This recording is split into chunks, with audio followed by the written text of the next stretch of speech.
continuing to follow those local, state, and national races. Let's go ahead and have our producer flip over to these numbers because we do want to get to them, a lot of them coming in this morning. We do know officially that Donald Trump is projected to be the 47th president of the United States.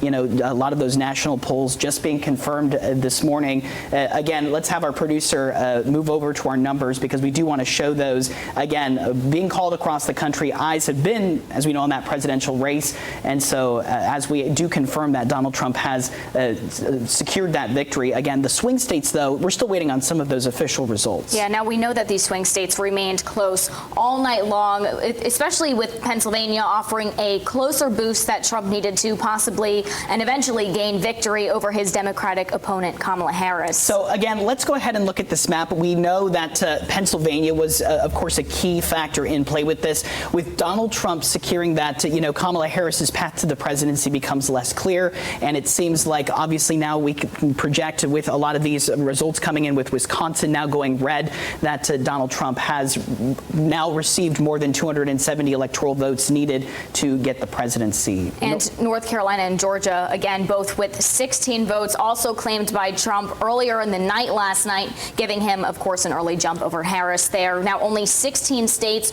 were declared solid Democratic over the course of the election, compared to the overwhelming 21 states reigning red. So Fallon Howard is joining us in studio this morning. She's got more details on this presidential race that now seems to have come to an end. Good morning, Fallon. Good morning, Dana and Hannah. Election night was a long one, and Donald Trump has officially been declared the 47th president of the United States. Former President Donald Trump addressed a crowd of supporters at a convention center in West Palm Beach, Florida, early Wednesday. Trump was joined on stage by his wife, Melania Trump, along with other members of his family, as well as his running mate, J.D. Vance, and House Speaker Mike Johnson. With an overwhelming lead in both the popular vote and the Electoral College, Trump thanked his supporters. So I want to thank the American people for the extraordinary honor of being elected your 47th president and your 45th president. We're going to help our country heal. We have a country that needs help, and it needs help very badly. We're going to fix our borders. We're going to fix everything about our country. And we made history for a reason tonight, and the reason is going to be just that.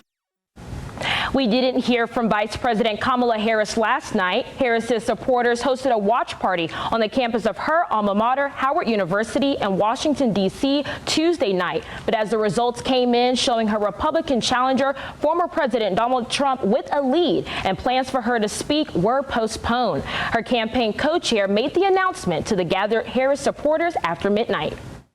We will continue overnight to fight to make sure that every vote is counted, that every voice has spoken. So you won't hear from the Vice President tonight, but you will hear from her tomorrow. She will be back here tomorrow to address not only the HU family, not only to address her supporters, but to address the nation.